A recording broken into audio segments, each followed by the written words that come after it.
Welcome back to your old buddy, the Guardian of Chaos, the GOC Esquire, the GOC Kirkland Esquire. We're here early on a Sunday, 20 feet below the surface of the earth, and what a show do we have planned for you. You can see we have the music going. I could smell the coffee brewing. The bacon is almost on the table, so let me lower the distraction just a little bit. Let's get in the mood. Everyone sit back and let it sink in as I come to you live to tape for show number 6, in addition to the coverage of the WWAB Network and Avi Klein's The Green Room. Now, fans, just sit back a little bit.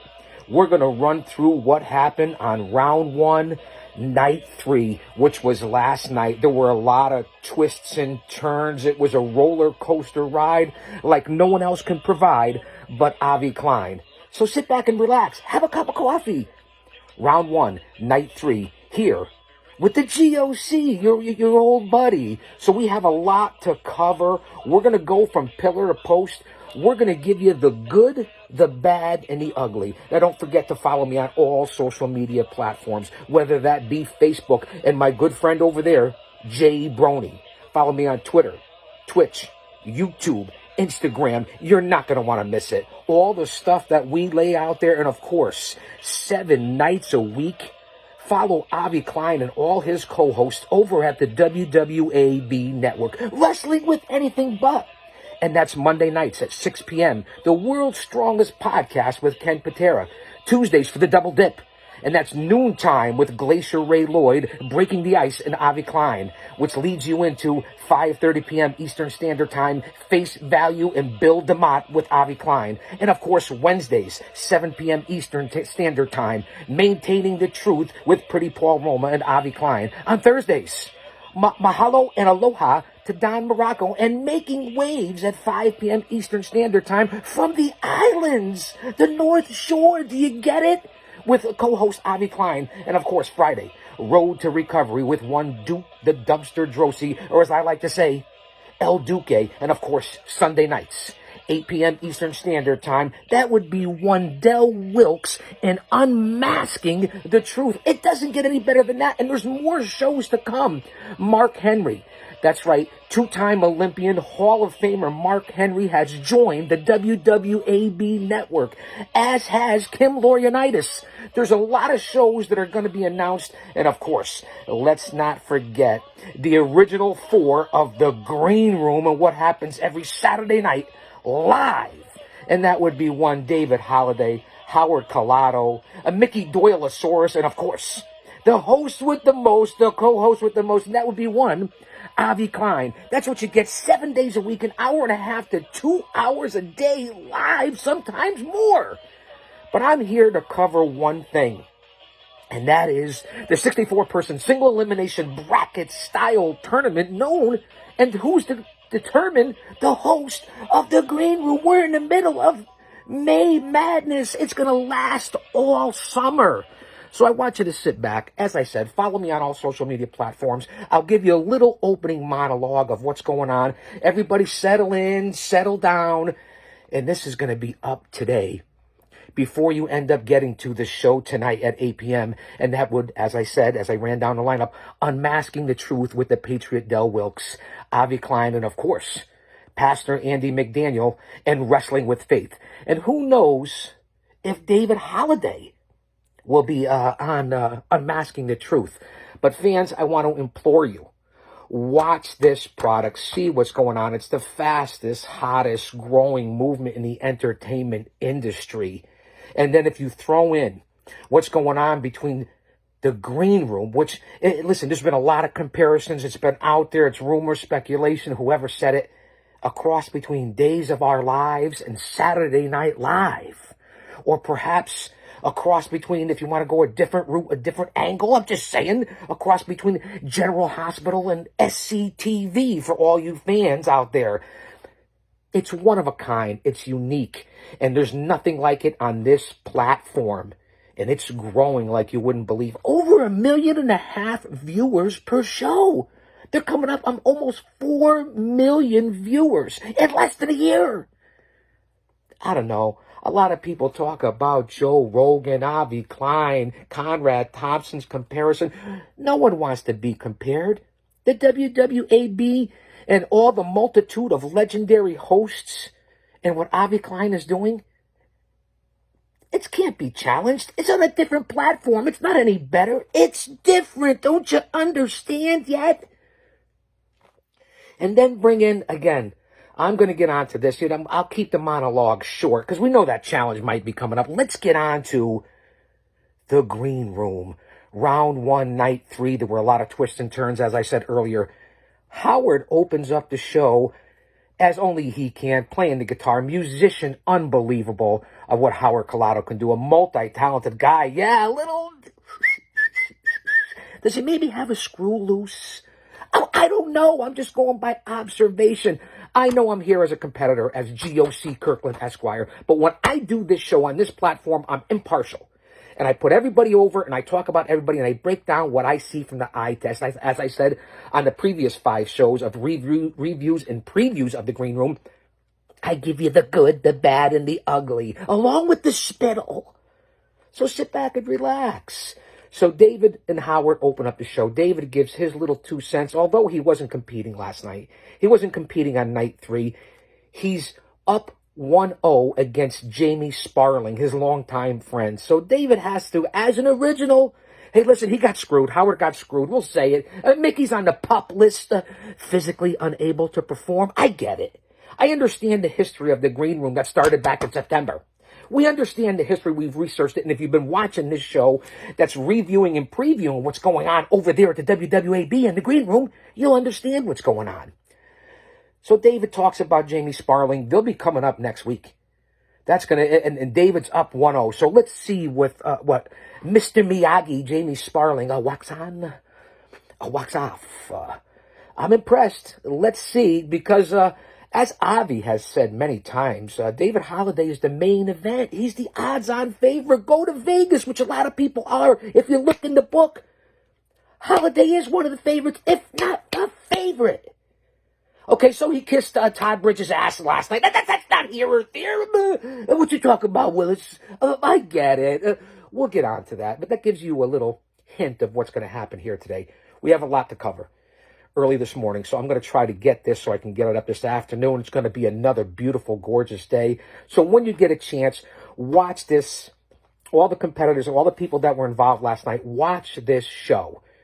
Okay, get past all the visual and realize the professional product that's being brought to you. Not just when you see me competing, but this is what you would get if I was the host of the Green Room or anywhere near it. Who knows? Maybe there's a role for the GOC somewhere. But let's not talk about that. We're not here to talk about me. We're here to review night 3. Again, Howard and David. They open up the show, give out their own personal things of what's going on. Howard with the Sarge. David with Jamie Sparling. We know that. Mr. Main Event. And then Pete from Sharpie. So I got to get prepared here. Let me do this. Pete from Sharpie. Let me put this like this for you, Pete. Now, who knew that Pete would play such a prominent role, not only as a national sponsor and one who set the whole great reset in motion with Avi Klein, but he came on like he did previously. He would end up with Avi at the end of the Green Room, whether it be night 1, night 2, and they would do a little recap after the night's matchups. Well, Pete opened up, Pete from Sharpie. You know that, fans, right? You get that, right? Pete opens up round 1 and talks about night 2 and recovers and recaps all the matchups from last week, from night 2. So I'll give him credit. He runs through all the matchups, who won, whether they're tied, whether they're 2 out of 3. Who knew that Pete all of a sudden is a sports analyst? Oh, who are you, Brent Musburger? Pete, you're supposed to be a sponsor, and now you're trying to get in. You see what happened to James from Right Guard, the national sponsor, when he tried to get involved, right? You see what's happening with him, right? And we'll talk about that. You want to go down that road, Pete? But I'll give you credit. You got some charisma. You got some presence in front of the camera. So we'll give you credit. But I'm going to say this, Pete. You did happen to refer to me as the JOC. I already have to listen to Avi say, "Get out, clown." It's not the JOC. Jock. Jock, really? It's the GOC, and that stands for the Guardian of Chaos. So I'm going to let you slide on that, Pete, because you got enough of your own going on as we go on here. The big news that came out of Pete's wrap-up and so-called review from round 1, night 2, and then looking forward into round 1, night 3, JC Fiorina, or as Ken Patera, hey, now listen, JC, I'm just saying this because Ken said it. JC Purina, dog food. Well, JC, it's official now.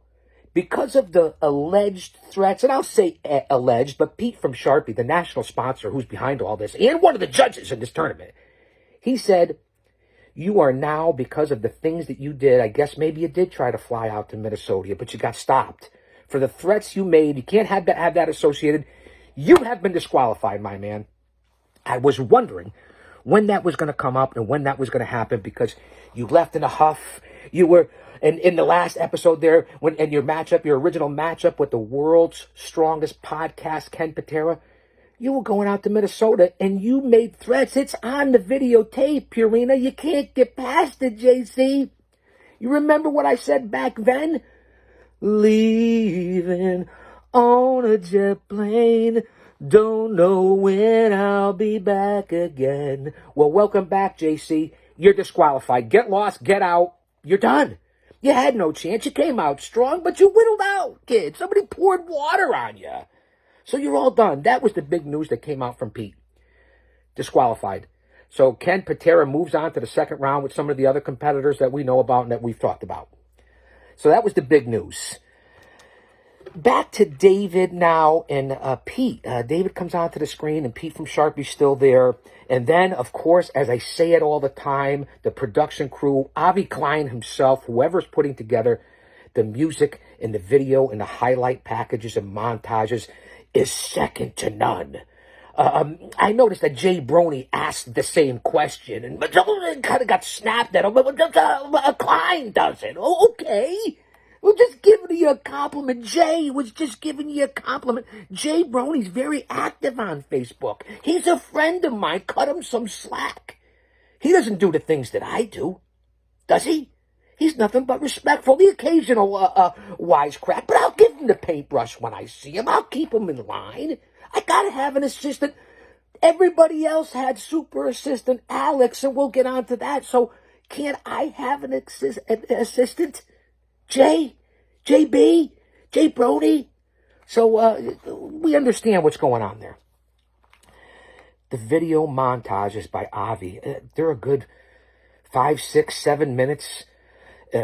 Brings everything from history and a retrospective and just an unbelievable view and lines from all the competitors and videos and video highlights put together with some tremendous music. And it breaks it down and it shows all the competitors. And it really is. The videos alone are worth watching, the green room. And then who appears, and I definitely had to wear shades, none other than our host for the evening, Golden Fine Klein. Golden Fine, looking spiffy, Mr. Golden Fine.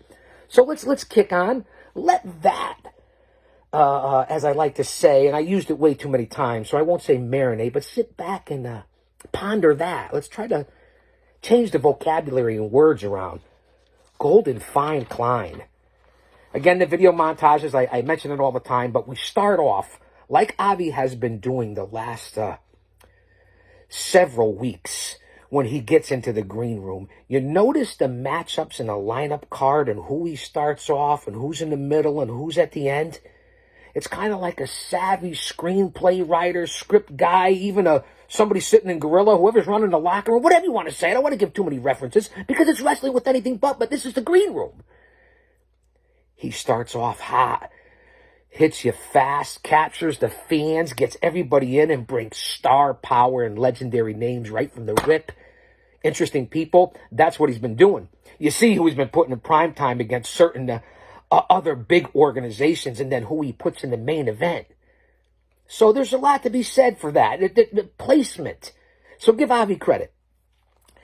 We start off with Mr. Face Value himself, the former Hugh Morris, and that would be one OG of the WWAB, who's had a lot to say about being pulled apart and what's going on and what's Avi doing, and it should be in-house, and that would be one who comes into my house every Tuesday night at 5:30, Bill DeMott from Face Value.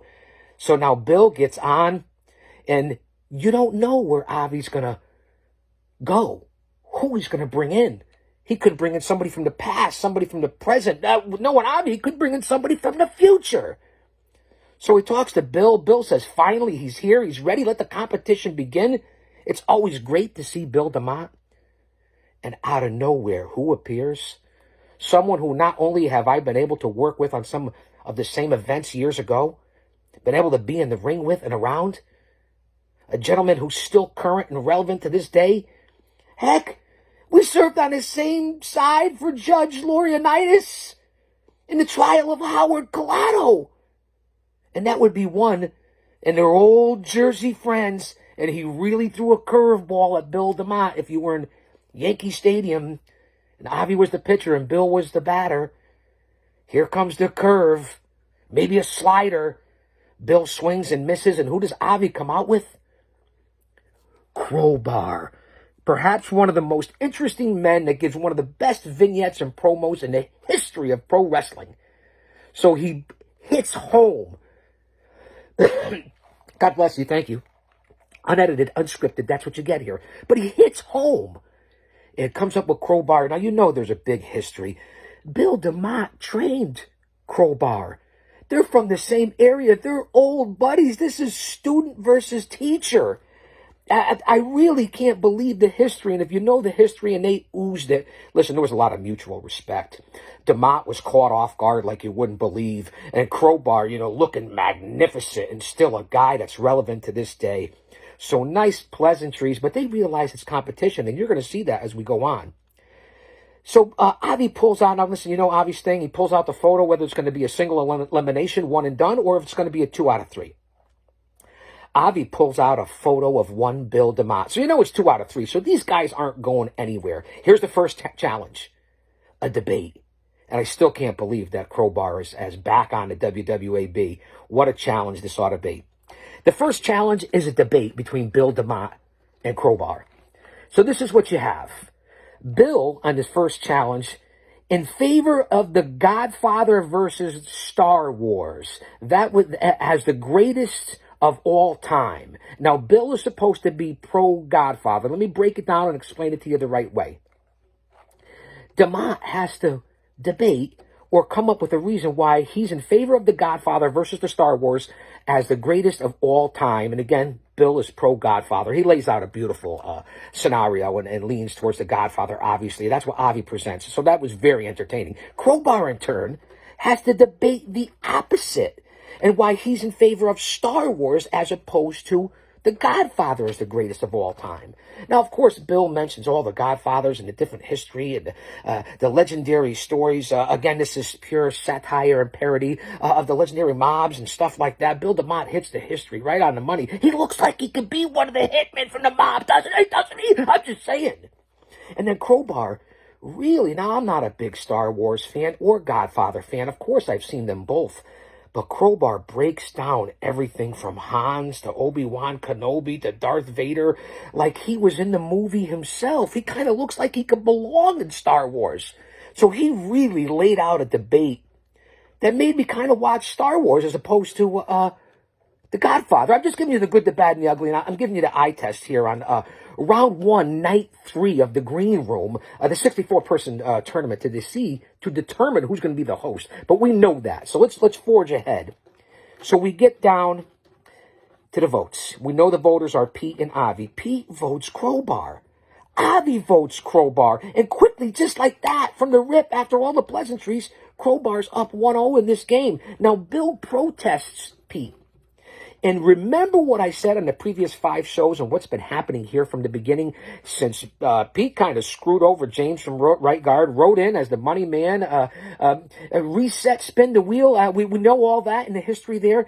Pete has had heat with myself, Del Wilkes, other several competitors in this tournament, and now Bill DeMott. Go back and check out the videotapes. Pete has come on very strong here as someone who I guess it's his right. It's part of his competition. He's the national sponsor. But remember that, Pete, you develop a lot of enemies, and we're going to go on to what happens with you and now how it could possibly affect your future of the green room, Pete from Sharpie. I'm just telling you what I see here, brother. So, again, 1-0, that quick. We go to the second challenge, which is a series of Q&As allegedly from the fans. That's the way Avi presents it. So we're going to see, and after the first thing there, the first one where Crowbar won the debate challenge is an up 1-0. Crowbar continues to, well, I don't know what you want to say, to carry on, go a little over the top in his explanation of Star Wars. And Avi, once again, kind of gets a little biased and gets all giddy and actually gives Crowbar extra credit. I don't know what that means in this competition, to get extra credit from Avi. Can anybody tell me what that means? Can I adjust my glasses to see what that means? Is anybody? Anyone? I know I use this in just about every episode, but it's relevant. Bueller? Anyone? So what does extra credit mean in this competition from Avi Klein? And how did Crowbar get it? So that's where Bill got pissed off. So Crowbar even says, and that's why the Pleasantries left this matchup quickly, because Crowbar says to Bill, hey, don't get your panties in a bunch. So now the student is saying to the master, so to speak, of a trainer, grasshopper, weed hopper, kung fu. You get all the references, right? Crowbar says, don't get your panties in a bunch. That's no laughing matter to Bill DeMott. So things are getting heated up, and you see how quickly friends turn foes and long-time histories and rivals gets thrown out of it's business, man. It's business. And when are you people going to understand that? Avi said it many times. People fall by the wayside. They quit. They fire. They walk away. Hey, it is what it is, brother. I'm just telling you. So we get on to the personal animosity. Now, here's the question, the Q&A from the fans. Bill, where does the hatred for David come from? Now, there seems to be a pattern. I'll let it out of the box now so we can move forward. I don't know. Personally, I've questioned things. I know Jay Brony has online before in the chat room. The questions, a couple of them seem to, as we go on here, and I'll let the cat out of the bag now, as I said, Taekwon and Lucinda. Remember the names Taekwon and Lucinda? Never really see their posts on there. Several people have gotten back to me that are in this tournament as competitors. They've never seen any actual live chat posts. Now, Avi has, so let's see what happens. These questions are a little... as we mentioned, Taekwon and Lucinda, David Holliday all of a sudden is popped in by Avi and is boom, boom, in and off the screen. A lot of subliminal messages if you're paying attention. Bill, so where does the hatred from? That's what he has to describe and break down to the fans from this Q&A here. In turn, Crowbar has to explain what makes him a better host than Bill DeMott, who already has his own show on the network. Face value, I already said it. So very interesting questions. They're kind of personal. One is a little weird and out of the box. And why are you asking about David Holliday and Crowbar's? Crowbar gave an excellent explanation of why he would be someone to be involved with the WWAB. You've seen his promos. You've seen his vignettes. You know his history. He would be a great addition to any roster. And he broke it down into why. He almost had me believing he could be a Sweet 16 or Elite 8 or definitely a competitor and maybe even have his own show. That's how good Crowbar is. Very linguistic. So I'll give him credit. So you see what's happening, what's heating up as we move on round 1, night 3 in the Green Room tournament. The Q&A continues. And Crowbar at this point, again, is another reference. He actually says, hey, Bill, maybe we'll get back in the ring someday. Is there ever a chance? So you see what's happening here between two legends, and especially Bill DeMott. Hey, listen, WWE, Hugh Morris, WCW, MTV. Do I have to movies? Bill DeMott is a world traveler. There isn't anything he hasn't done. Not to mention, he probably couldn't even fit in this screen. That's how large Bill DeMott is. He really is a big guy. So Crowbar, who's also in great shape and agile, can move around the ring, is a physical challenge. Could this be what Avi's talking about, physical challenge? Are these guys going to step in the ring maybe? I don't know. It's 2 out of 3. I don't know. Avi's always changing the rules, and you're going to see that. So here we go with the Q&A again. Lucinda, Taekwon, I'm not sure what's going on. Bill, will it be bittersweet to beat Crowbar? And of course, Bill is humble and respectful, the kind of man that he is that tells it like it is. Gives a great soliloquy and compliments Crowbar, mutual respect.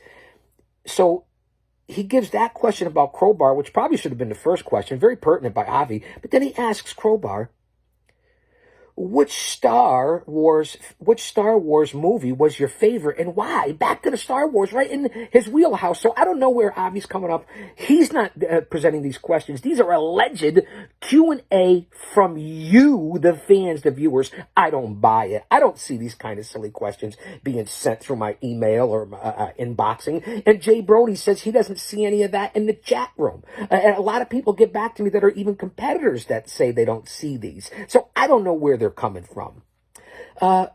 Crowbar, I notice, although challenging, and this is where it throws you off a little bit, he's kind of like Pinocchio Joe did to Pete from Sharpie, kind of like Pinocchio Joe does to Mickey Doyle, always kissing ass. Crowbar's kind of kissing the big man's buttocks, so to speak. I mean, he's got no caboose like Avi Klein, if you listen to Pete from Sharpie, or Avi himself. But there's a little ass kissing going on. No caboose, but ass. I could say that here. So that's what I know. I give you the good, the bad, and the ugly. Listen, you got to do your homework, your due diligence, your research, and that's what I do. So we go on to another Q&A, and the question is here for, again, it's Taekwon that's asking this question. So Avi asks, and this is very odd and very weird, how do you feel about International Taekwon Day that's being celebrated or going to be celebrated? Now, Bill DeMott is surrounded by question marks, right? He's like, what's going on here? Well, I don't understand what's going on here. Taekwon, Lucinda, International Taekwon Day. Bill DeMott doesn't give a damn about International Taekwon Day. So there's a trend here of going on. I don't know what's happening. Crowbar has to get, here's the softball that's lobbed up, whether it's from Pete or from Avi. I don't know what's going on. Avi's acting kind of weird at this point during this first bout to open up the green room. I'm just telling you what I notice. He asks Crowbar about his favorite or his Mount Rushmore of Mount 80s sitcoms, which I think is a great question. 80s sitcoms, 80s music, the 80s in general, 80s grappling, 80s everything was pretty damn good. I'll say that to say this as we move on, because I tell it like it is. So now Crowbar comes up with this easily. He's no spring chicken. I mean, he's no Billy Goat either, if that even makes sense. But Crowbar comes up and he names shows like Full House, Growing Pains, Charles in Charge, Greatest American Hero, which none of them I would have named. None of them. I wouldn't have named not one of those shows as one of my shows. Now, maybe for my kids. I don't know how much older I am than Crowbar. All worthy series, but kind of a weird bunch coming from Crowbar. I would have thought it would have been a little more deep. I'm just giving you my honest opinion. Avi and Crowbar now, reference back to Bill DeMott's question, actually said that he has a cake and he's down for International Taekwon Day. He's going to get a cake and maybe they can all get together. Avi and Taekwon and Lucinda and Crowbar. That's really what's happened. They're almost humiliating the big man. I didn't like it. I felt kind of weird about it. Although it was a friendly, great, hot opening segment, you see where it was trending there. Taekwon, it's been questioned before. So that right there was a little weird. And then our Avi and Crowbar start going back, and they start talking about the greatest American hero. Believe it or not, I'm walking on air. I didn't really like that show either. That just shows you my versatility and my range. I don't have to know the words. So Avi jumps in. He's all happy, says it was a great show, and they actually start referencing George Costanza. Seinfeld gets in, and Avi and Crowbar are going back and forth talking about the episode where George Costanza alluded to the same thing. Believe it or not, whatever George was doing in the legendary episodes of Seinfeld. Look, I start talking about Seinfeld and George Costanza and what Avi's doing, and this is slowly like when Jake the Snake Roberts threw the snake on my neck after I took the 660-pound leg drop from Yokozuna, and it wrapped around my neck, kind of like the same way. Thanks to Jim the Anvil Neidhart and Julio De Niro abandoning me there at ringside. Not one of my prouder moments. It was relevant. It's not about me. It was relevant. I just wanted to throw that in there. This is what you get. It's my twist, my version of the green room. That's what this is. So I found it very weird there, but I did see that episode with Costanza and Seinfeld. So here comes the votes. Pete comes back in. Right off the rip, Pete votes for Crowbar. Avi, obviously, that's right, Avi, obviously. You see what I did there again. Avi also votes for Crowbar. So, and again, no fan vote. You, the fans, have not been involved in the show so far yet, as we're 30 minutes here on the review of round 1, night 3 of the Green Room. So no fan vote. That's it. Pete and Avi vote for Crowbar. Finute, Crowbar is up 1-0. Unbelievable. I consider this to be an upset. Thank God it's a best 2 out of 3. I'm sure Bill DeMott is going to be none too happy. He's been very outspoken about this from the rip, what he feels about the WWAB and everything else that's combined with it. So that right there was a great way, to me, a huge upset. Crowbar's up 1-0. At this point, David Holliday, the main eventer, pops back in. He's on the show more last night on night 3 than was on the show when he was a contestant with Jamie Sparling in the main event. Why, David? Take the night off. Relax. Do some homework. Do some research. Maybe do some acting. Get in touch with I don't know, your late great or current uncle Davis Jubilee. Just things that I noticed. Just things that I'm picking up on. Bill DeMott is stunned at this point, as you can well tell, and he's pissed. He's none too happy. He mentioned something that I like and that I thought to myself when he gave the speech on night 2 of round 1 of this tournament, before he finally was able to get into the tournament of the Green Room. He has his own show. He doesn't need the Green Room, Bill DeMott. But he mentioned, again, the breakup of the WWAB, potentially, and what has happened here with letting all these people in and resetting this tournament, how it's affected the rest of the lineup. He mentions Abbott and Costello. He mentions Laurel and Hardy. He mentions the Rat Pack, Sinatra, Dean Martin, Sammy Davis, so on and so forth. He mentions the legendary teams and families and groups and duos. Very well said. You could see that Bill DeMott certainly has all the question marks surrounding him after night 3 of the Green Room. It really was quite the matchup. And Avi, way to start the show off. You don't need my approval. I'm just throwing it out there. We continue to another unbelievable video montage. This is what I do. I break it down segment by segment. That's why we're usually here for an hour, at least. We go on to the bombshell that was already announced and is a part of the WWAB network, and that would be one.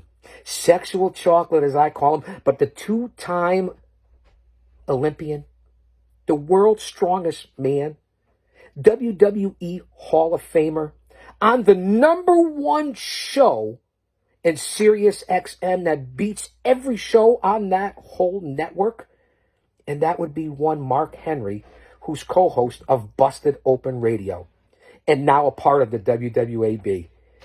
What Mark Henry said last night resonated with the competitors, the fans, his fellow Hall of Famers, his fellow OGs. Mark Henry laid it out and laid it on the line in a monologue that could be one of the most powerful to ever been presented here on the WWAB network. You talk about professionals. You talk about guys that know how to lay out a product and could become the face of a product. A professional who's worked in the biggest companies for years. What Mark Henry laid out was as good as watching Michael Winslow when Avi interviewed him. As good as watching Sally Kirkland. God bless dear Sally. As good as watching Timothy Busfeld. As good as watching Peter Melman. That's how good Mark Henry is as good as watching Ken Patera, Paul Roma, Don Morocco, Del Wilkes, Duke Drosy, Ray Lloyd. I could go on forever and ever. That's the quality. And I had goosebumps when Mark Henry, listen, he gave a powerful opening. I was hoping he was going to maybe, somebody was in the area and we could see the world's strongest slam. So to have Mark Henry on and just to listen to him and how he resonated, it really was something to behold and something that personally is relatable to yours truly. So just to have him on was unbelievable. Here's where things got crazy. And again, talk about seamless transitions. Seamless transition, professionals, whatever you want to call it. This is what you do. That's how it's done. Sit back. School's in session. What Avi Klein pulled off in this segment of the show, in the very opening, in the seamless transition to go on and make it a star-studded 5-star night for the Green Room again, within the first 30 minutes of the show, well over 1,000 shares, well over a million live viewers. It was amazing. The numbers poured in, and it showed with the talent. Mark Henry, before his opponent is announced, because Avi says whether it's male or female, woman, Mark Henry says, like we all have thought and said, and it's taught in the Bible, and I listen to Pastor Andy McDaniel, and we're all spiritual, and during these hard times, and just looking at everyone for who they are, and not judging people by what they look like, where they come from. You judge people by the content of who they are as a person, how they treat you, their character as a person. You don't judge them by what other people think or preconceived notions. You give people a chance. That's what Mark Henry talks about in his monologue that really hits home to a guy like me and the people and the folks that Avi have put together on this WWAB family. He says woman is the extension of the man. As we all know, it says in the Bible, from the rib of man to walk alongside, side by side, not in front of, not behind. I'm not here to get religious and break down the Bible. I'm saying what Mark Henry said, and I've read myself, and that's the truth. So just to lay it out there and to be honest, it was refreshing to see in the middle of all the chaos, a pun intended, of the Green Room. So that was great. And in turn, this is where it's announced that one pastor, Reverend Sally Kirkland, the great Emmy Award winner, the true legendary actress who's on live herself nightly just about. Dear Sally Kirkland, the film TV legend, is Mark Henry's opponent. And wow, talk about the numbers going up and the comments flooding in. It was truly, truly amazing. Before they get going, because Sally isn't brought in right away, it's still Mark Henry and Avi. Avi pulls out a photo of Mark. So again, the seamless transition, it's going to be a 2 out of 3. So we're all happy about that. We're still waiting for Sally to come in. But for whatever reason, tech-wise, whatever happens, it's in God's hands. It's things beyond our control. You can't control Mother Nature. You can't control technology. Hey, it happens. Sally couldn't get in. So Mark Henry, by rule, because Avi had to, because of technology, we move on for the show. And this is a business. And if anyone would understand, it would be the Reverend Sally Kirkland, or someone who is such a legend in film herself, award-winning actress. So Mark Henry, Avi makes a split decision. Boom. This is what happens when you're a leader, not a follower. Take decisions into your own hands, and you make that decision, and you stick by it, and you own it, and that's what Avi did. Mark Henry wins via technical disqualification. That's a decision that was made, and Mark Henry moves on. So what a shocking turn of events, but that's to the WWAB network's gain, because now Mark Henry, not only is he a part of the family, he has to come back to the Green Room to face somebody. Who knows who it will be? Could be me, but I don't know. I got to worry about my own matchup. We'll talk about that. We'll talk about Pinocchio Joe, but we're talking about Mark Henry. So that's the decision that was made. It came down from the top. Listen, Avi announces the new show. This is the bottom line. The new show with Mark Henry and Avi Klein to debut is going to be called All In. Wow. Talk about an impact to the WWAB network and bringing in another Hall of Famer. It doesn't get any bigger than that. Stay tuned for Mark Henry, the Hall of Famer, the world's strongest man, former Olympian for this God-given country, is going to be all in with Avi Klein. And don't you dare miss it. Unbelievable turn of events. So really, really was something. So we move on, we move forward, but remember, I'm going to go back into the future to make a Michael J. Fox and a movie reference. I'm going to go back into the future. Stand by, because I told you about twists and turns. We're 40 minutes in. We'll go as long as it takes to cover this and break it down. I hope you're watching. I appreciate you, the fans, as does the WWAB network. This is coverage in addition to what the great things they're doing over there. I'm a sidebar. I'm here because I enjoy, I have passion, and to show you fans and get an insight to who I am, what I do, and what I could provide. For the network, for you, for their sponsors, for Avi Klein. A golden fine, Klein. And that's not kissing ass. That's telling it like it is. Yeah, you see what happens. You see what happens as we're 40 minutes in here. No break, no water, no nothing. This is what we do. I'll go on all day. Get out, clown. Really? Get out, clown? Why? I'm an asset, man. Let's get on to Back to the Future. All in, Mark Henry. I just want to say that. So in comes another video montage. We quickly get introduced to In the Name of Love matchup. And that would be one Alex Svengali, as I call him, the assistant to damn near everybody in the green room at one point or another. Holiday, Collado, Mickey Doyle, Davis Jubilee, super assistant. Now listen, I agree with Alex, the Svengali, if you will, this whole tryst that's going on with Alex and Davis and of course, Dahlia Jubilee, and I'll get on to that. Things are about to turn here on the show, on the green room, as are they here down in the bunker. But it's true to have an assistant, just like I have Jay Brony. Hey, listen, Mickey Doyle has Pinocchio Joe, PJ. Well, I have Jay Brony. Everybody's got an assistant, so I understand, and they work hard. Alex works hard. He's very talented, and you know what? He looks good. He's easy on the eyes himself. I've got to say, Alex, I'm confident that I could say that. So when we bring in Alex, the whole love interest, and of course, the ex or current, I don't know what the status is. I know one thing. She certainly got a couple of people with the blood flow around on the green room at her age and stage of life.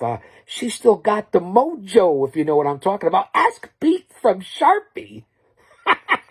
Don't think I don't notice these things. The ex of Davis Jubilee, Dahlia. So Avi brings in Alex and Dahlia Jubilee.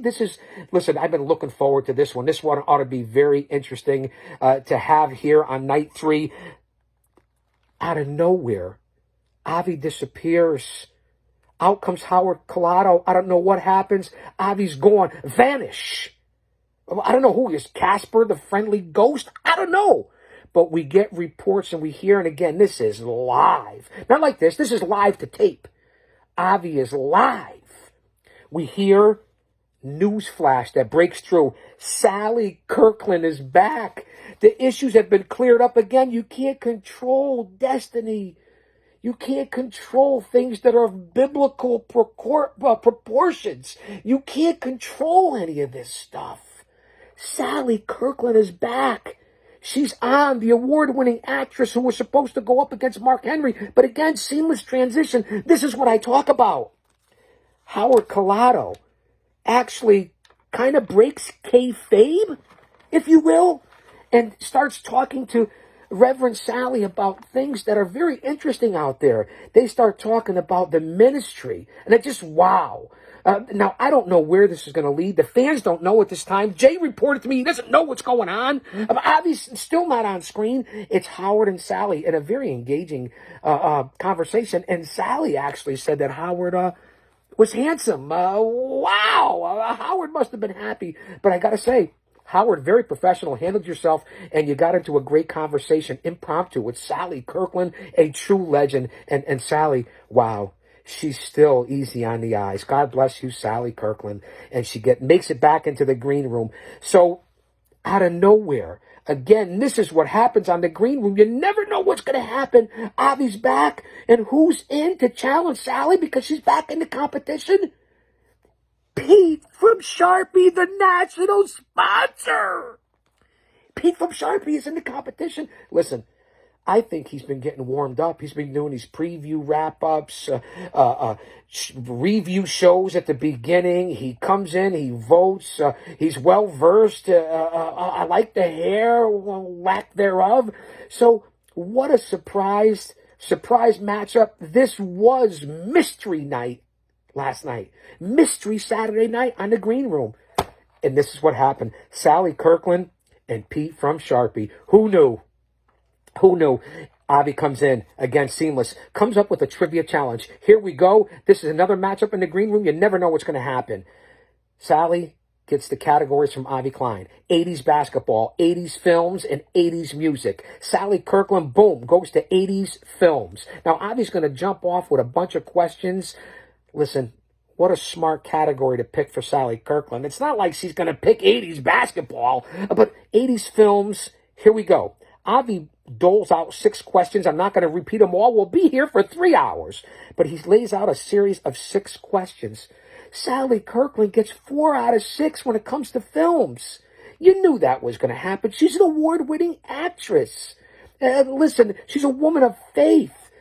Unbelievable, a true icon, and sharp as a tack. You can't get anything over on Sally Kirkland. I really have to say that.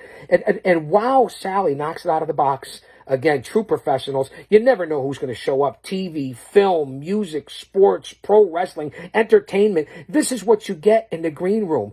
While that's happening, right, as Sally knocks it out of the box, 4 out of 6, she'd be in the Hall of Fame no matter what sport she played, including Hollywood. This is what Avi announces. Another news flash. Mark Henry will get a new opponent. He will still be, as I said, in the competition. He will get a new opponent. So moving forward, as Sally's going up against Pete from Sharpie, Avi drops another bomb. Mark Henry, all in, that was announced, is all in this tournament and will get another mystery opponent. I don't know what's going to happen here on the green room. Let's get back to Sally Kirkland and Pete from Sharpie. Now, Avi's laying out a series of questions in that genre. 80s basketball, 80s films, 80s music. Pete, I didn't know you played ball. He goes with 80s basketball. Bad mistake, Pete. Bad mistake. But I don't want to get too crazy here. Really, Pete? You picked basketball? You may know basketball, but you're no historian like Avi Klein of the NBA. I mean, come on. If he's Jerry West, who are you? Bill Cartwright? No disrespect. I'm just saying. Well, is there a resemblance between Bill Cartwright and Pete from Sharpie? I don't think so. But here we go. Avi lays out the questions, and we didn't even have to get through 6 questions. Pete was wrong on the first one. Well, he actually got the first one right out of the box about 80s basketball. Wrong on the second one, wrong on the third one, wrong on the fourth one. Pete likes baseball. Let's be honest. Boom, 1 out of 4. Didn't even have to get. The odds were in Sally's favor. Boom, Pete, see you later. Booted out. Sally wins. She's up 1-0, but I'm assuming this is best 2 out of 3. Sally Kirkland, still sharp as a tack. I'm glad she made it back on. Avi made it seamless. The way he juggled around the legend Mark Henry to Sally Kirkland to Howard coming in and showing that he could pull off if he was host of the Green Room. He showed me a lot right there, Howard Collado. Not that he has to show me anything, but I hope everybody, including the sponsors and Avi, were paying attention to what Howard Collado did right there. So it really, truly was amazing. And then to get Pete involved with it, Mark Henry gets a new opponent. Sally goes up 1-0 on Pete. Pete, you were out of your league with the 80s basketball. So that was a shocker. And that's why the show at that point was well over 1 million viewers. Think about that. Let's take a quick break. We're 50 minutes in. Stay to the end. Make a comment. Repost this, share it, do whatever it is that you have to do, but get this out there. We have a whole week to let this set in. You could watch this before Maintaining the Truth. Another great show. Before Unmasking the Truth tonight with Del Wilkes. Go out there. Listen to this. Watch this. This is a product for you, the fans, you, the competitors, and you, the people. Give me a quick second here. It's early. I hope I'm not waking up the coyotes and mountain lions and bears. Wasn't that in a movie? Lions and tigers and bears. Oh, my. Lions and tigers and bears. Oh, my. Judy Garland? Anyone? Wizard of Oz? Hold on to that. We have things going on here.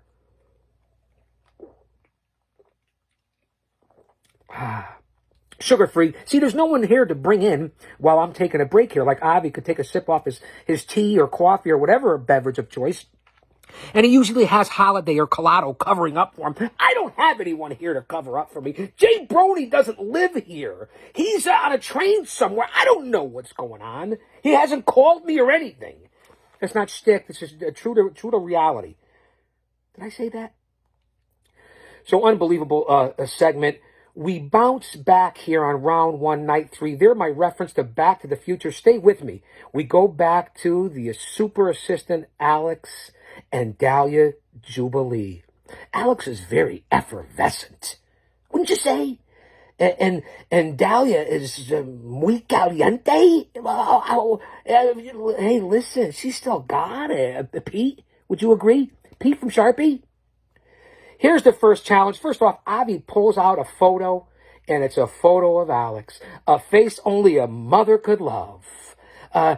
It's 2 out of 3 for Dahlia Jubilee and super assistant Alex, who's doesn't want to be an assistant anymore. Here's the first challenge. It's improv. Avi Klein chooses improv. Now, Alex, again, effervescent, flamboyant. Hey, listen, it is what it is. I like the guy. We like his character. We like who he is as a person. We don't judge. Remember? Anybody. Well, no one judges me. Well, Avi judges me. But that's not about me right now. Alex in the improv has to play a Harley Davidson aficionado. And he's got to say, why is it taking so long to fix my bike to the mechanic? And the mechanic is Pete from Sharpie. Who knew he would play such a role? What an addition to the team. Not only as a sponsor, this guy has a future. So now Alex, picture Alex being a Harley aficionado to begin with. And now he's got to break it down to his mechanic, Pete. That was the first improv. Very impressive.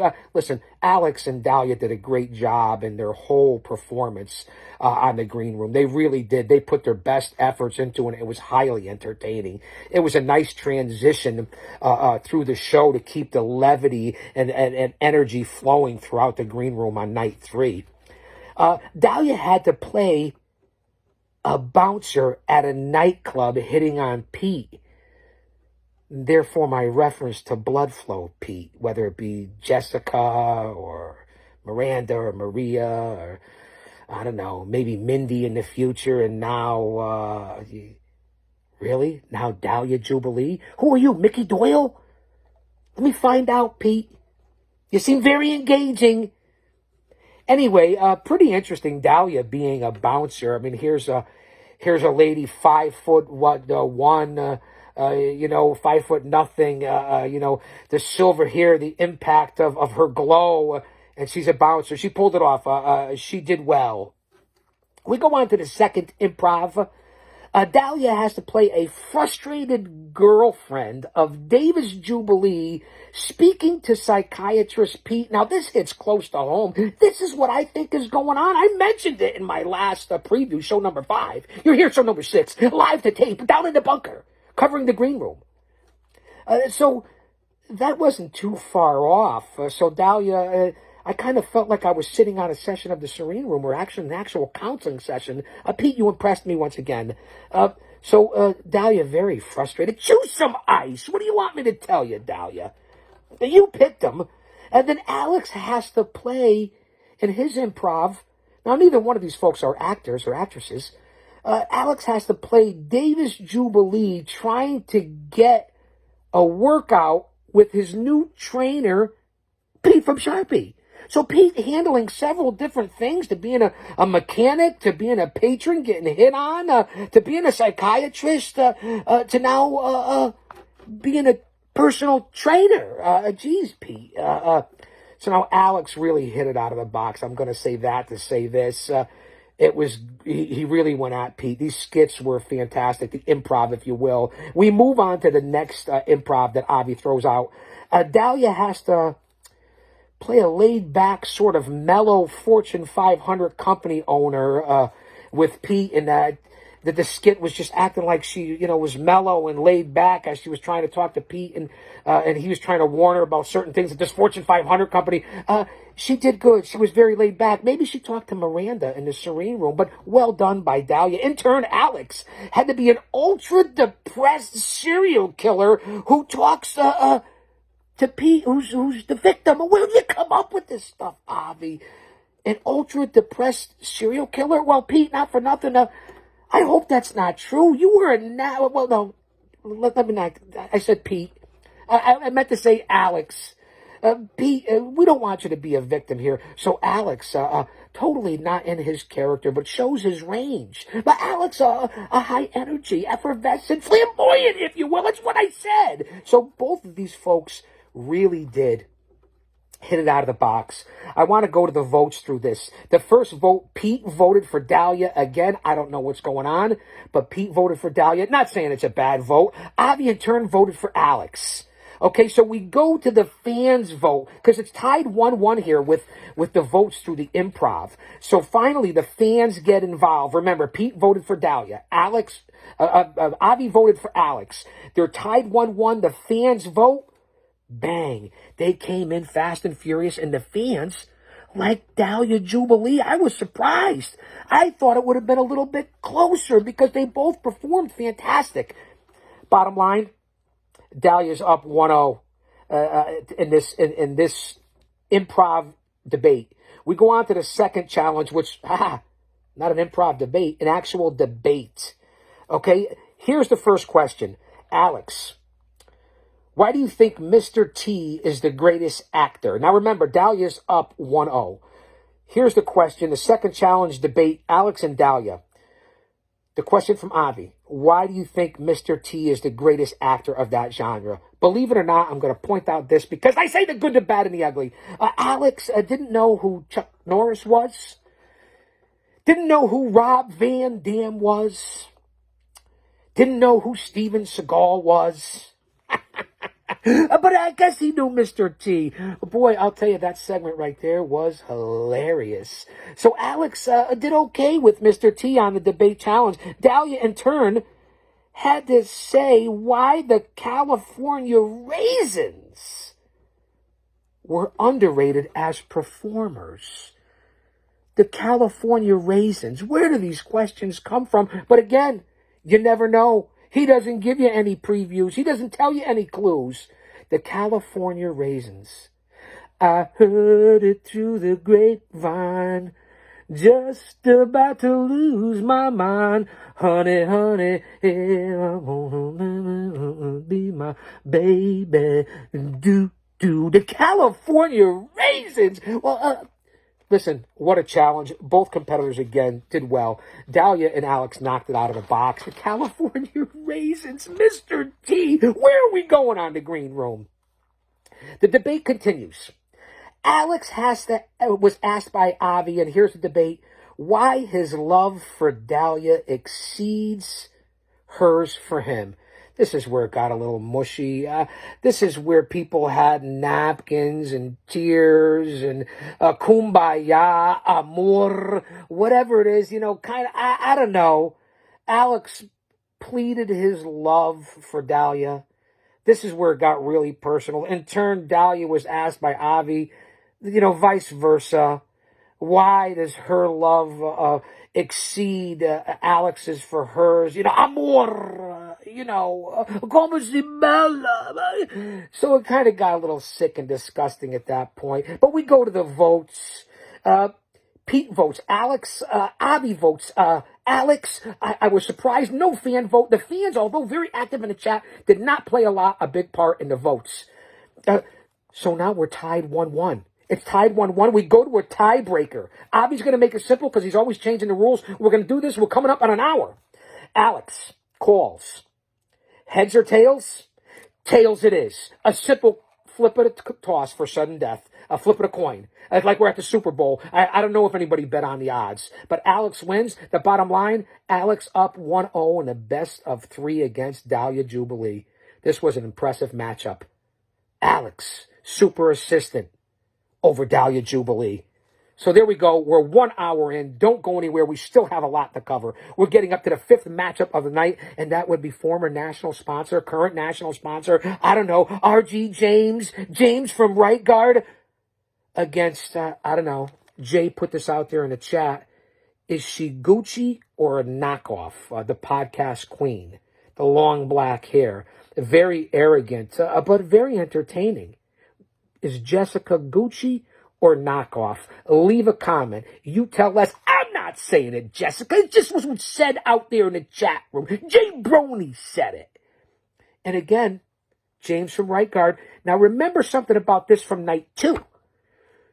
Jessica's up 1-0. James, your back is against the wall. You can be out of here. This is the best 2 out of 3. But James, you're down 1-0. This was another important matchup that kept the green room flowing and the numbers rising.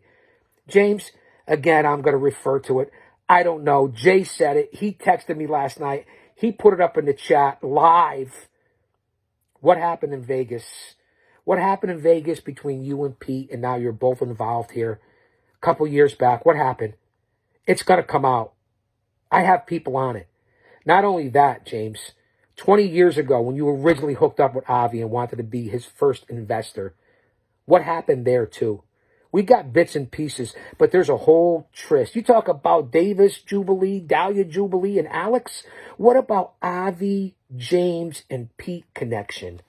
They're the higher ups and the ones in charge here. That hasn't been exposed. I'm still digging. And I know you're listening. I know you're watching.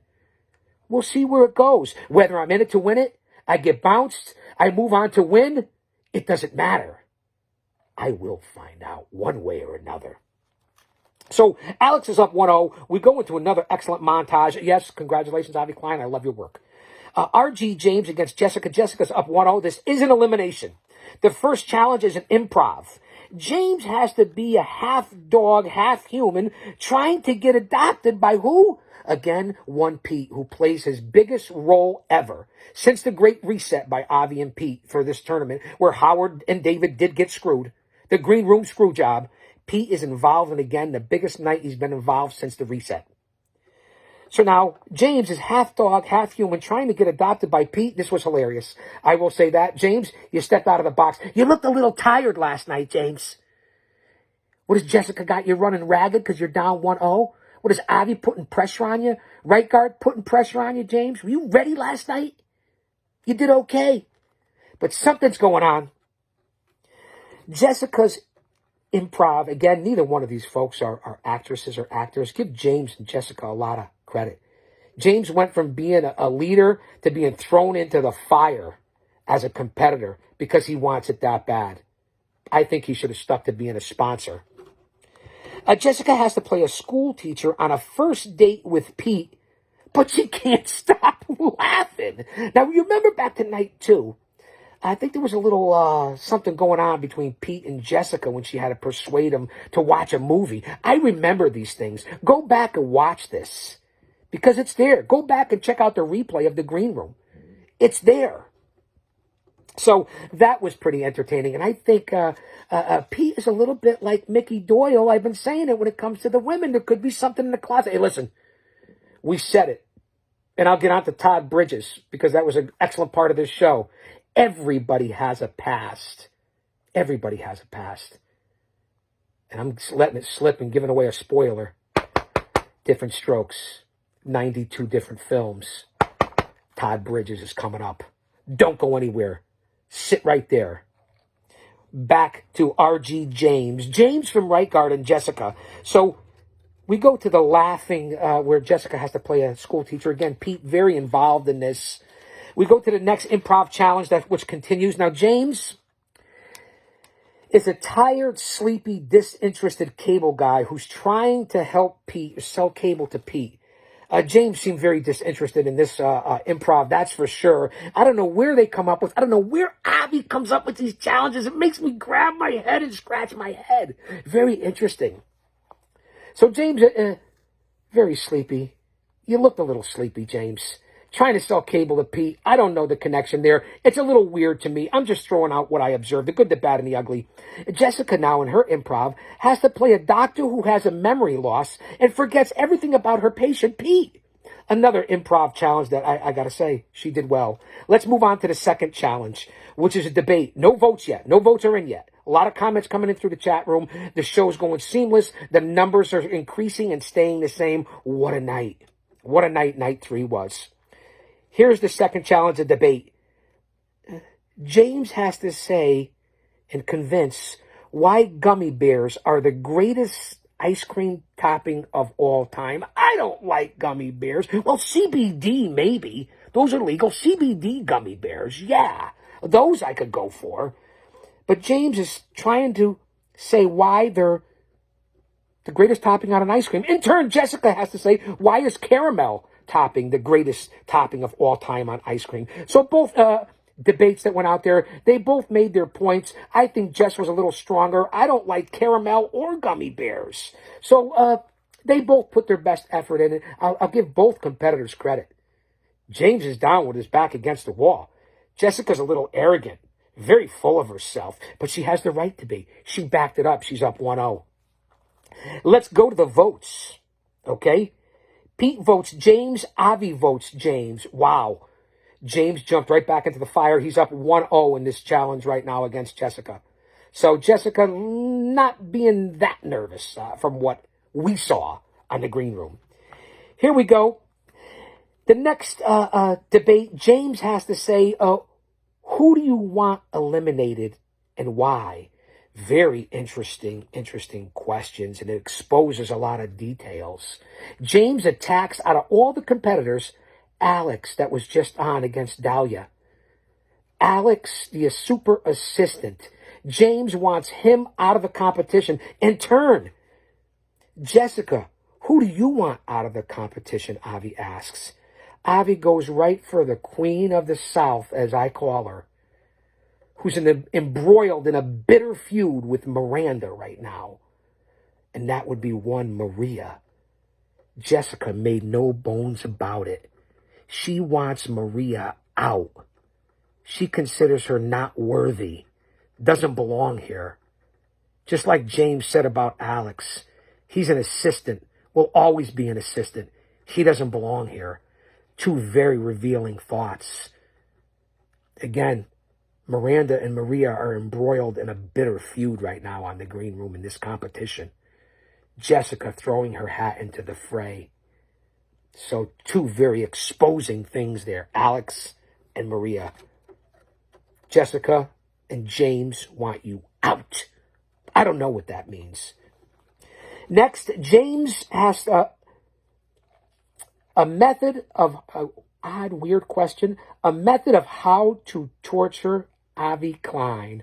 Or what would he do to torture Avi Klein? Throw him in a lion's den. That was the next debate that James from Right Guard, who has this long history with Golden Fine Klein, his old buddy, they go back like a recliner. That's what he has to come up with on this. The method of how to torture Avi Klein in a lion's den.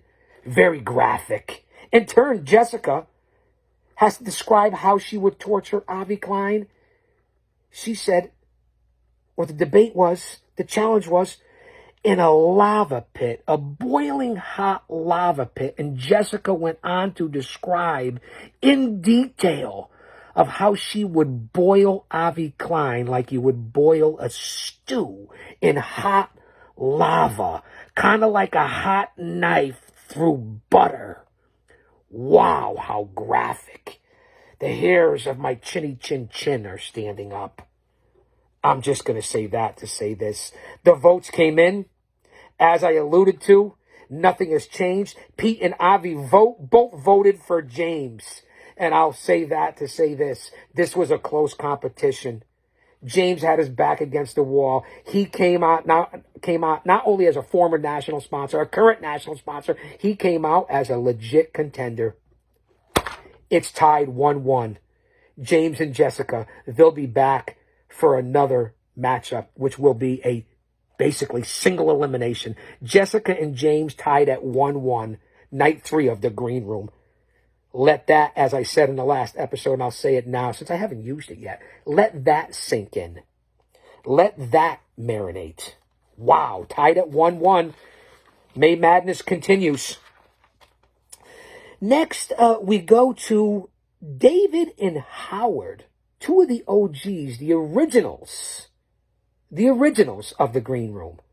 David and Howard do a little recap. Avi's off screen.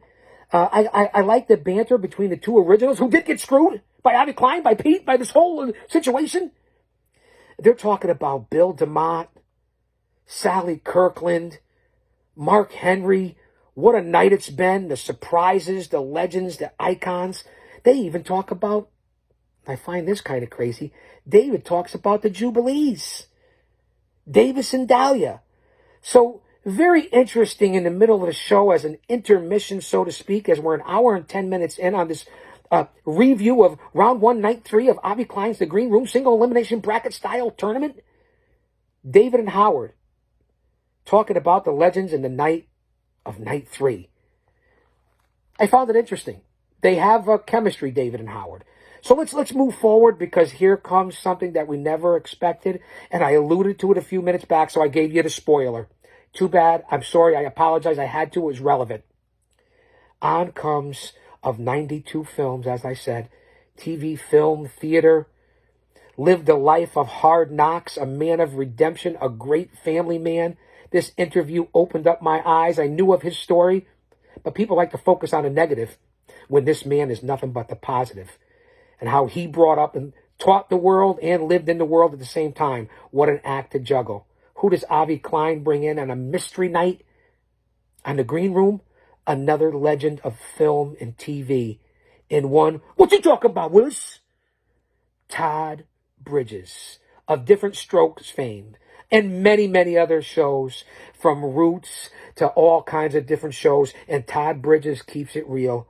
Avi comes up with a conversation, I don't want to call it an interview, between himself and Todd Bridges. They talk about everything from race to religion to the current state of affairs to Muhammad Ali to his career.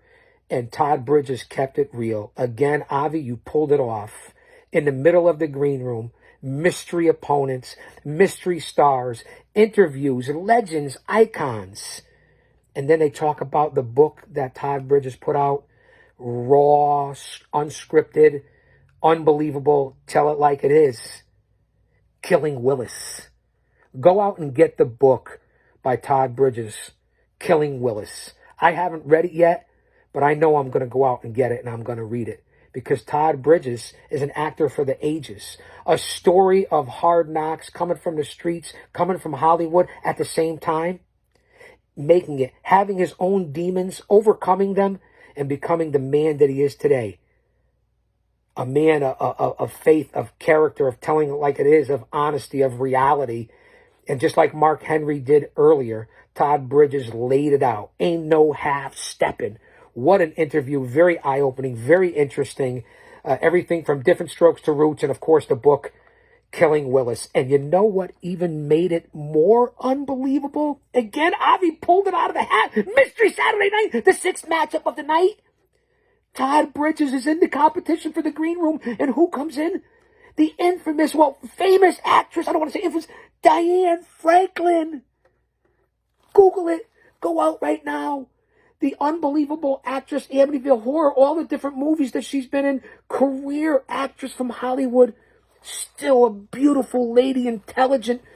Avi brings in Diane Franklin from Hollywood. It doesn't get any better than that. Listen, I can't believe that we have Todd Bridges and Diane Franklin as a matchup here. That's why it was Mystery Saturday night. This is what Avi did. Let's jump right into the fray, because this caught everybody off guard. It really was incredible. We start off with trivia. This is what Avi comes up with out of nowhere. And he didn't pull out a picture. I believe this is a single elimination matchup. Okay, just like Stephen Lee in night 1 against Pretty Paul Roma from Maintaining the Truth was a single elimination. Huge upset, the biggest of the tournament so far. This is a single elimination bout. Award-winning actress Diane Franklin. And of course, what you talking about, Willis? I had to say that. Just like David Holliday, like I referenced. I had to say, I would cut him off, but he let him back in to say it. Todd Bridges, killing Willis. Different strokes. What a night. What a star-studded night. Trivia. Here we go. Todd's questions are from the 80s. Again, another great category that they used earlier, but I love this category. 80s sitcoms. Single elimination matchup. Diane Franklin, Todd Bridges. Here we go. First question. Bang. Todd Bridges gets it right. Second question. 80s sitcoms. Bang. Third question. Right. Fourth question. Right. Out of the box, Todd Bridges gets every question right about 80s sitcoms from Avi Klein. Of course he would. That's when he was a legend, an icon. Todd Bridges, I mean, unbelievable. We go to Diane. She now has to go with trivia with 80s music. Diane Franklin readily admitted she didn't know a lot about it. I'll give her credit. The first couple of questions Avi threw out at her, Diane got both of them wrong. So right there, it was something where Todd got all the questions right. Diane didn't get the category right in 80s music. So Todd Bridges is up against Diane Franklin 1-0 now. I can't even believe this competition is happening. The numbers when Todd Bridges came on and then bringing in Diane Franklin continue to rise at this point. It was unbelievable. So Todd is up 1-0 now in the competition from the sitcom trivias, okay, and the music trivias. We go on to the game of the more underrated. The more underrated, Avi comes up with in this matchup, the sixth matchup of the night between the legendary Todd Bridges and the vivacious Diane Franklin. So here we go. The first one, Todd has to say why the bulldog from Rocky was underrated in the trilogy and the movies of Rocky Balboa in the Rocky series. So Todd has to sell that. In turn, the next question up for Todd in the more underrated, it was a multiple choice, who was more underrated? And Avi threw out the choices, and one of them was Riddick Bowe, and that's who Todd Bridges came up with in his, what he had to sell in the game of the more underrated. The Bulldog from Rocky fame, and Riddick Bowe. Diane Franklin actually agreed on Riddick Bowe, so I'll give her credit. She didn't know a lot about 80s music, but maybe she knew a little bit about being a pugilist and all the crazy roles that she's been in Hollywood. Diane Franklin agreed with Todd Bridges on that one. Now, here were Diane's game of the more underrated from Avi Klein.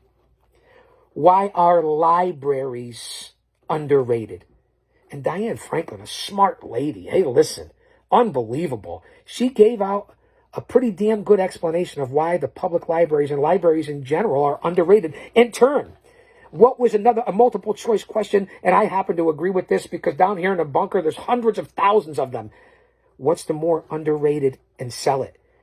Diane Franklin came up with VHS tapes. And if you watch some of my social media from the Vault and Chaos Chronicles, there's nothing like VHS tapes. There really isn't. So many great memories from back in the days of the 70s, 80s, and 90s, long before technology, which I love, but I hate at the same time.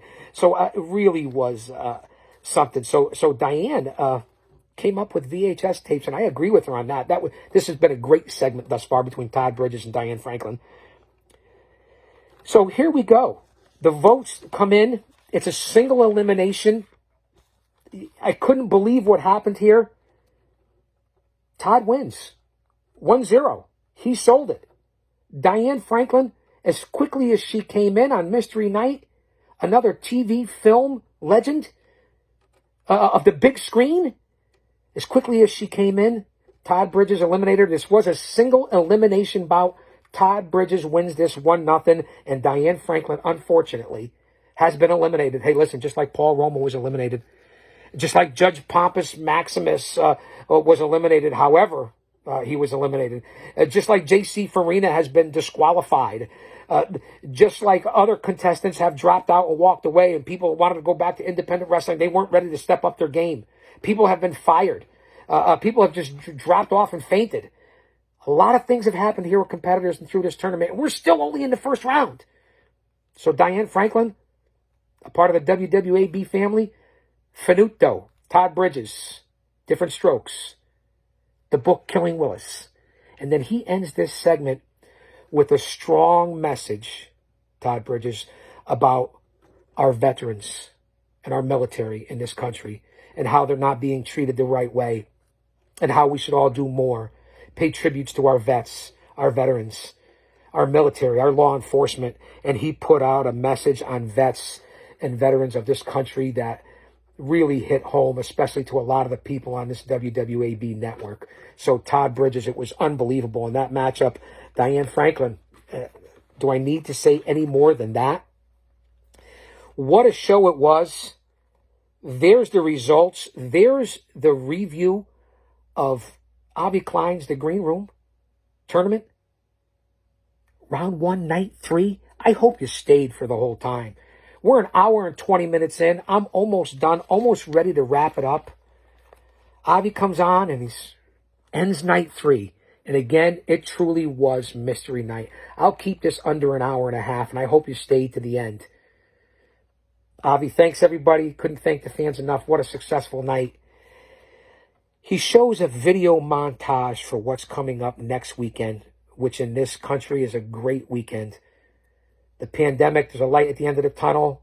Crowds are coming back. Folks are coming back. Everybody's getting ready to hit the road.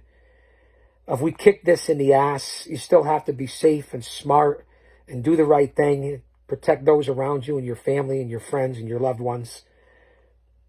Avi plays of what's going to come up in round 1, night 4, a video montage coming up on a very, very important weekend next weekend, Memorial Day weekend of The Green Room, Saturday night, live, round 1, night 4. May Madness continues. What an unbelievable montage of all the competitors that Avi put together. Here's, and again, card subject to change, as you saw. We don't know what happened to the matchup between Duke the Dumpster Drosy and Hollywood Rich Masadi, as I like to call him. A long, heated, rivaled, bitter feud right now, but still friends that respect each other. I don't know what happened. It wasn't mentioned. Card subject to change. You never know what could happen on The Green Room. Who knows what's in future for Duke the Dumpster Drosy versus Rich Masadi, his old friend. Rich is up 1-0. We'll have to watch Road to Recovery. You'll have to stay tuned for Saturday Night Live for The Green Room. Next week, that has been announced, Pastor Andy, the Patriot versus the Pastor, the Patriot Del Wilkes and Pastor Andy McDaniel. Andy is up 1-0 in a best of 3.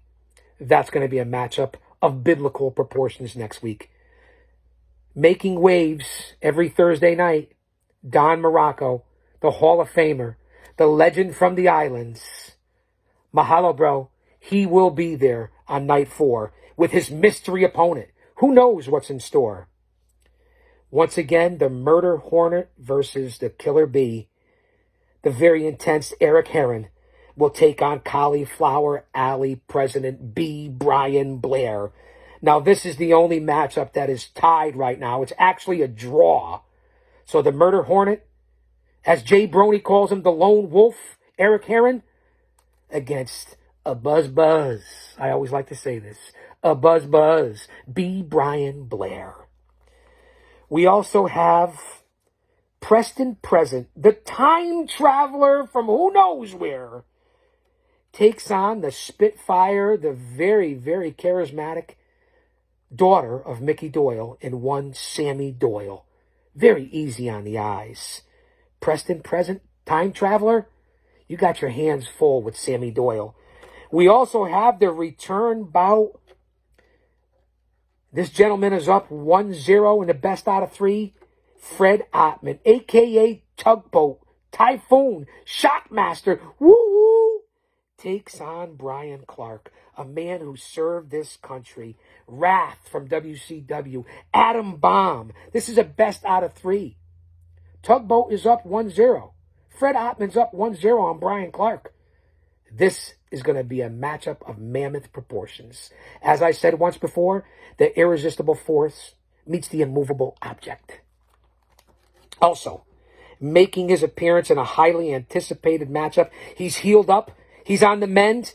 You see him on Breaking the Ice, and that would be Glacier Ray Lloyd appears next Saturday, Memorial Day weekend, night 4, to take on award-winning author and the man who is in charge and responsible for the movie with Mickey Rourke, The Wrestler, perhaps one of the greatest pro wrestling movies of all time.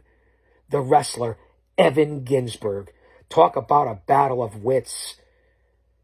The irreplaceable Glacier Ray Lloyd from Breaking the Ice every Tuesday against perhaps one of the best filmmakers, world travelers, and one Evan Ginsberg. Will Mindy and Maria settle up their differences? It's very controversial. Will they be there for night 4? I don't know. I really don't know what's happening with, I really don't know what's happening with Maria and Miranda. But this I do know, and this is the Freudian slip. Finally, the little sass from Texas, the little lady from the big state, Mindy McKinney Red, will be there on night 4. She's been very active on social media. She has her whole family involved. That's what we're hearing. There's a big tornado and twister and storm a brewing in the Lone Star State coming to the green room. And that would be one Mindy McKinney Red. So I don't even have to talk about Maria and Miranda. Let them take care of their own problems. Mindy McKinney Red has her hands full with we don't know who. Another mystery opponent. That's what Avi has set up for night 4 on Memorial Day weekend.